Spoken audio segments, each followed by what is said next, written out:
Bonjour à tous, bienvenue dans votre mag, les échos de la semaine climat et énergie.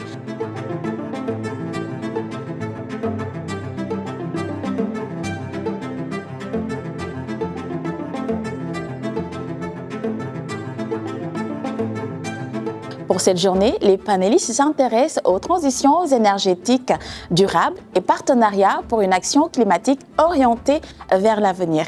Les défis à relever pour une transition énergétique juste sont certes énormes, mais les perspectives sont prometteuses. Pour répondre aux objectifs de changement climatique, nous avons quand même des ressources pour le faire. Donc, c'est les ressources renouvelables. Et le potentiel est appelé à être déployé à travers des financements. Des financements, je dirais, qui sont des financements concessionnels. Que ce soit des taux qui sont des taux faibles, mais aussi avec des durées de maturité qui sont très longues, qui permettra non seulement d'atteindre la souveraineté énergétique, mais aussi de permettre la réduction du coût de l'énergie et aussi de faciliter l'accès de l'énergie, surtout en milieu rural.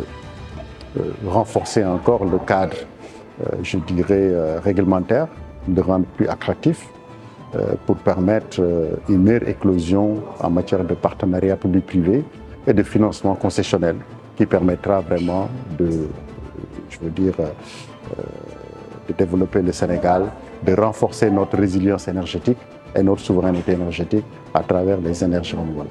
La problématique de l'endettement est cruciale. Les différents acteurs doivent dialoguer pour trouver ensemble des solutions en vue d'assurer une transition durable. L'État quand même est en train de mettre en place un dispositif stratégique pour aller quand même lever des financements, orienter tout ce qui est financement durable. Ces financements, c'est en fait des financements orientés, tout ce qui est des projets à fort impact environnemental, à fort impact social.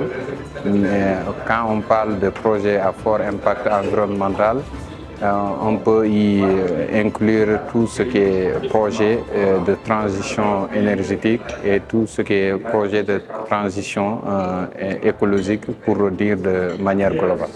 Donc on a pas mal de cadres, comme je viens tantôt d'expliquer. Il y a tout un dispositif stratégique qui est déployé pour quand même trouver des financements qui seront orientés vers des secteurs prioritaires, vers des secteurs à fort impact environnemental social. La transition énergétique crée un paradoxe apparent. Elle stimule la création d'emplois durables, mais entraîne également le chômage. Les panélistes ont proposé des solutions pour atténuer les pertes d'emplois et conserver l'action syndicale. Préserver l'action syndicale dans un contexte de transition énergétique implique nécessairement une meilleure consultation des organisations de travailleurs dans le processus.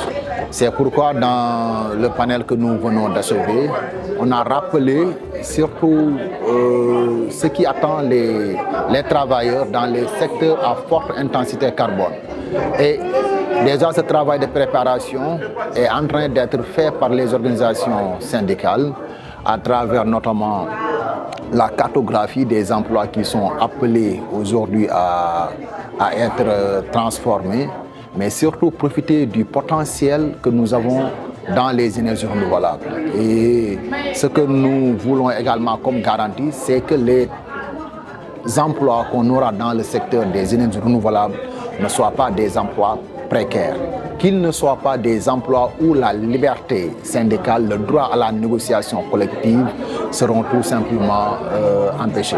Il faudrait que nous, les pays en développement, qu'on soit très opportunistes en se disant que la transition énergétique, c'est juste ne pas dire on va créer en tout cas des kilowattheures de plus, ou bien on va aujourd'hui en tout cas déployer des centrales solaires, mais il faut que derrière effectivement qu'on puisse créer de l'emploi. Maintenant, créer de l'emploi, c'est de réfléchir et de regarder effectivement sur toute la chaîne de valeur. Quand on parle de transition énergétique, surtout qu'on va quitter des emplois conventionnels pour des emplois énergie renouvelables, il faut essayer de les lister tous et de voir chacun dans la chaîne de valeur quels sont les types de formations qu'il faudrait adapter, quel positionnement l'écosystème doit faire pour qu'on puisse effectivement, les jeunes qu'on forme dans les différentes universités, les écoles, les centres, les ISEP, qu'on puisse effectivement les préparer à pouvoir effectivement exercer ces emplois qui sont liés à la transition énergétique. Mais si aujourd'hui, quand la sortie, l'État ne crée pas effectivement des conditions nécessaires pour qu'ils aient occupé des emplois décents, mais ces gens vont partir. Donc aujourd'hui, l'État doit créer ce cadre propice pour donner des emplois décents, pour que les jeunes puissent travailler. Et je pense que ça, on en a besoin,